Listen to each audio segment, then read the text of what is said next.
បាទជំរាបសួរបងប្អូនថ្ងៃនេះមកចែករំលែកទាក់ទងនឹងមន់ដែលបន្ទាប់ពីយើងធ្វើវ៉ាក់សាំងអាសន្នរោគហើយគឺយើងគួរតែដាក់វាចុះដីភ្លាមឬក៏យើងថែវានៅលើទ្រឹងធ្នើសិនបាទ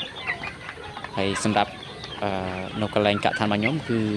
បន្ទាប់ពីធ្វើវ៉ាក់សាំងអាសន្នរោគរួចរាល់គឺខ្ញុំអត់ទម្លាក់វាចុះដីភ្លាមទេបងប្អូនខ្ញុំទុកវារហូតដល់1អាទិត្យទៀតដើម្បីតាមដានសុខភាពវាក៏ដូចជាមើលពីស្ថានភាពបន្ទាប់ពីយើងធ្វើវ៉ាក់សាំងវាហើយតើវាខ្លាខ្លំឬក៏វាចាញ់វ៉ាក់សាំងហើយបន្ទាប់ពីយើងធ្វើវ៉ាក់សាំងអាសន្នរោគហើយ